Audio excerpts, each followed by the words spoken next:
Good morning students, আমার চ্যানেলে তোমাদের সবাইকে স্বাগত। আজকে তোমাদের সাথে আলোচনা করব জেনারেল অ্যাওয়ারনেস অ্যান্ড জেনারেল নলেজের 87তম পর্ব নিয়ে। তো আগের পর্বগুলির মতোই আজকের পর্বটিও খুবই গুরুত্বপূর্ণ হতে চলেছে, বিশেষ করে যারা কেপি কনস্টেবল এবং ডাব্লিউবিপি কনস্টেবল পরীক্ষা দিচ্ছ 2024-এ। তো প্রতিদিন ঠিক সকাল 6টায় আমি তোমাদেরকে এই পর্বটি করিয়ে থাকি, তো অবশ্যই সকলে যুক্ত হয়ে যাবে এই সময়। সমস্ত আপকামিং পরীক্ষার জন্যই এই সেশনটি উপকৃত হবে, যেমন KP constable, WBP constable, SI, miscellaneous, clerkship সমস্ত পরীক্ষাগুলিতেই। তো চলো আজকের ক্লাসটি শুরু করা যাক। তোমাদের প্রথম প্রশ্ন হলো, পশ্চিমবঙ্গে পৌরসভার নির্বাচিত প্রতিনিধিদের কি বলা হয়?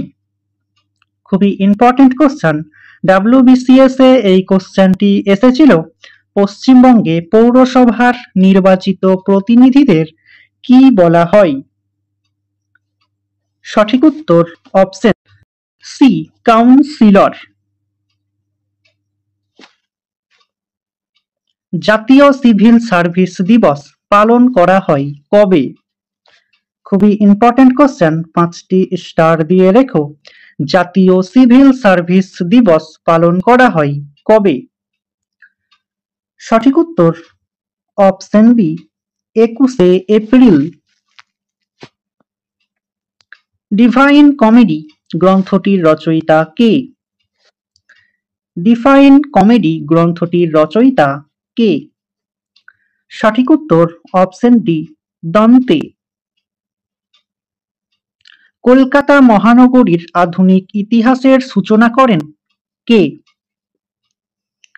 কলকাতা মহানগরীর আধুনিক ইতিহাসের সূচনা করেন কে? সঠিক উত্তর option A, job Charnock. Rabindranath ঠাকুরের মৃত্যু হয় কবে? 5টি স্টার দিয়ে রেখো।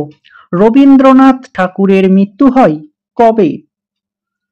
সঠিক উত্তর অপশন বি, 1941 সালে। আন্তর্জাতিক অলিম্পিক কমিটির সদর দপ্তর কোথায় অবস্থিত? খুবই ইম্পর্টেন্ট কোশ্চেন, ডাব্লিউবিপি কনস্টেবল এবং কেপি কনস্টেবল দুটি পরীক্ষাতেই সমানভাবে গুরুত্বপূর্ণ। আন্তর্জাতিক অলিম্পিক কমিটির সদর দপ্তর কোথায় অবস্থিত? সঠিক উত্তর অপশন সি, লুজান। প্লুটোকে বামন গ্রহ হিসাবে ধরা হয় কত সাল থেকে? প্লুটোকে বামন গ্রহ হিসাবে ধরা হয় কত সাল থেকে? ডাব্লিউবিসিএস 2011-তে এই কোশ্চেনটি এসেছিল। সঠিক উত্তর অপশন বি, 2006 সাল থেকে। লোকসভার স্পিকার এর কার্যকাল মেয়াদ কত? 5টি স্টারের জায়গায় তোমরা 10টি স্টার দিয়ে রেখো। লোকসভার স্পিকার এর কার্যকাল মেয়াদ কত? সঠিক উত্তর অপশন ডি, 5 বছর। পশ্চিমবঙ্গের পঞ্চায়েত ব্যবস্থার স্তর সংখ্যা কয়টি? খুবই ইম্পর্টেন্ট কোশ্চেন, কেপি কনস্টেবল এবং ডাব্লিউবিপি কনস্টেবল দুটি পরীক্ষাতেই আসে। পশ্চিমবঙ্গের পঞ্চায়েত ব্যবস্থার স্তর সংখ্যা কয়টি? সঠিক উত্তর অপশন বি, মোট 3টি। পানিপথের দ্বিতীয় যুদ্ধ কত সালে হয়? খুবই সহজ একটি কোশ্চেন এবং খুবই গুরুত্বপূর্ণ এই কোশ্চেনটি। তো সঠিক উত্তরটি তোমরা আমাকে কমেন্টের মাধ্যমে জানাও। কোন দেশে প্রথম জলবায়ু পরিবর্তনের ওপর আইন আনা হয়েছিল? 5টি স্টার দিয়ে রেখো। মূলত এসএসসি বোর্ড এই কোশ্চেনগুলি করে। কোন দেশে প্রথম জলবায়ু পরিবর্তনের ওপর আইন আনা হয়েছিল? সঠিক উত্তর অপশন ডি, নিউজিল্যান্ডে। ভারতের বিচার ব্যবস্থার শীর্ষে রয়েছে কে? 5টি স্টারের জায়গায় 10টি স্টার দিয়ে রেখো। ভারতের বিচার ব্যবস্থার শীর্ষে রয়েছে কে? সঠিক উত্তর অপশন এ, সুপ্রিম কোর্ট। ভারতের প্রথম মহিলা হিসাবে মাউন্ট অন্নপূর্ণা জয় করল কে? খুবই ইম্পর্টেন্ট কোশ্চেন। ভারতের প্রথম মহিলা হিসাবে মাউন্ট অন্নপূর্ণা জয় করল কে? সঠিক উত্তর অপশন সি, প্রিয়াঙ্কা মোহিতে। প্যারিসে বন্দে মাতরম পত্রিকার সম্পাদক কে ছিলেন? 5টি স্টার দিয়ে রেখো। প্যারিসে বন্দে মাতরম পত্রিকার সম্পাদক কে ছিলেন? সঠিক উত্তর অপশন এ, মাদাম কামা। খড়গপুরে আইআইটি প্রতিষ্ঠা হয় কত সালে? 5টি স্টার দিয়ে রেখো এটিও। খড়গপুরে আইআইটি প্রতিষ্ঠা হয় কত সালে? সঠিক উত্তর অপশন ডি, 1955 সালে। পলল ব্যঞ্জনী বা পলল পাখা গড়ে ওঠে কোথায়? খুবই ইম্পর্টেন্ট কোশ্চেন। পলল ব্যঞ্জনী বা পলল পাখা গড়ে ওঠে কোথায়?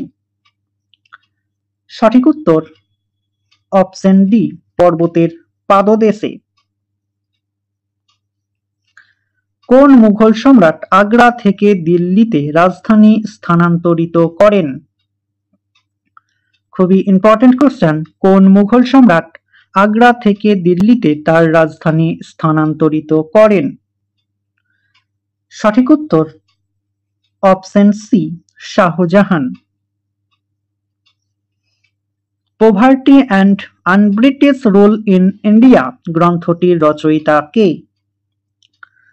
Poverty and unbritish rule in India গ্রন্থটির রচয়িতা কে? সঠিক উত্তর অপশন এ, দাদাভাই নওরোজি। ভারতের স্বাধীনতা লাভের সময় কাশ্মীরের রাজা কে ছিলেন? 5টি স্টার দিয়ে রেখো। ভারতের স্বাধীনতা লাভের সময় কাশ্মীরের রাজা কে ছিলেন? সঠিক উত্তর অপশন এ, হরি সিং।